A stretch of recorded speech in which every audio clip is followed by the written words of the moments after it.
Bon dia. En aquest vídeo us explicarem el funcionament de l'eina OneNote, que és una aplicació que està incorporada dintre del paquet Office 365, que està a l'abast de tota la comunitat universitària. OneNote és una aplicació que permet prendre notes. Per donar un exemple de com ens podem imaginar aquesta aplicació, podem visualitzar un quadern en separacions per colors. Hi ha quaderns que tenen 5 colors, 6, 8, etc. Les pàgines de cada color s'utilitzarien per prendre notes sobre un mateix tema, assignatura o projecte. Per tant, OneNote substituiria aquest quadern, ja que ens permet tenir seccions, que són els colors, i les pàgines de paper, que són les pàgines dins cada secció. Ho veurem més endavant en aquest vídeo. L'aplicació OneNote és una eina que conté el paquet Microsoft 365. Per accedir-hi, ens haurem d'identificar mitjançant l'enllaç facilitat office365.uib.eu, on accedirem en l'icona de Microsoft 365 indicada. Ens hem d'identificar en les credencials d'UIB Digital. Teniu en compte que heu d'afegir la vostra adreça electrònica tal com ho posa en l'exemple de la captura, en l'extensió EU, i seguir el pas següent per afegir la contrasenya. Fent clic sobre l'icona superior de l'esquerra, podem accedir a totes les aplicacions de l'Office 365.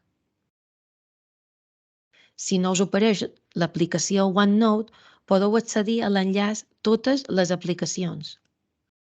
Quan l'aplicació s'obri per primera vegada, no apareix cap llibreta creada i com a primera opció serà crear-ne una. Si pel contrari ja disposem de llibretes creades, les podrem veure i accedir a aquestes a través de les distintes pestanyes que l'aplicació ens permet. Anem a conèixer les distintes maneres de classificar les llibretes creades. Podem veure les nostres llibretes en diferents categories. Recents. En aquest apartat veurem les llibretes que han obert recentment. Ancorats.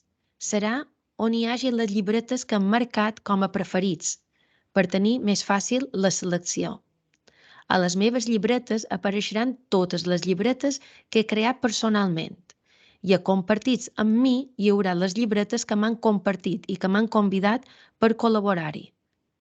Les llibretes de classe són les llibretes que provenen del grup de classe de Teams.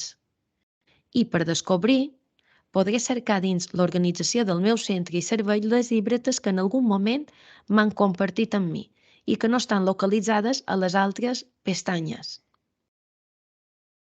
Podem crear tantes llibretes com necessitam, no hi ha limitació en nombre, i es classificaran a través de les pestanyes que hem vist anteriorment. Si volen crear una llibreta nova, farem clic sobre el botó de creació. Li posarem un nom i pitjarem sobre el botó Crear.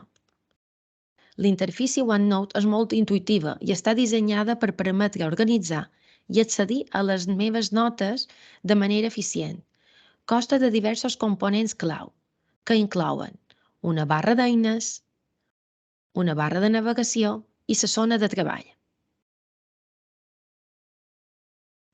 La barra d'eines es troba a la part superior de la pantalla i conté les diverses eines que es poden utilitzar per crear i editar notes, com ara l'eina del llapis, l'eina del resultat, l'eina de la selecció, entre altres. A l'esquerra de la pantalla hi ha la barra de navegació que conté eines per navegar per les pàgines, cercar contingut i veure la informació de la pàgina actual. Les seccions es mostren sota la llista de quaderns i contenen pàgines. Les pàgines són el lloc on es pot escriure, dibuixar i afegir contingut. Així podem crear secció com a primera passa, sabent que les seccions contenen pàgines. A la secció 1 podem afegir-hi pàgines, tantes com vulguem. Afegint el títol a la pàgina ja es posa directament a la barra de navegació. Tal com hem fet aquí, en posar pàgina 1 i apareix el nom de la pàgina. Podem crear tantes pàgines com necessitam. En posar el títol a la pàgina ja queda actualitzat en el menú de navegació. A més, les pàgines es poden convertir en subpàgines fent clic sobre el botó dret del ratolí on apareixeran les opcions següents. Poden crear una subpàgina i així donar forma a l'arbre de navegació que volem. Per accedir a totes les llibretes creades, podem desplegar el menú i veure totes les llibretes fins ara creades per mi, o bé compartides amb mi. L'eina de cercador, dins la llibreta, ens permet cercar paraules dintre de les seccions i de les pàgines que contenen contingut. Anem a practicar. Creem una llibreta amb una estructura de seccions i pàgines que serveixi de guió dels continguts que posteriorment crearem en les següents activitats. Fins aquí aquest videotutorial.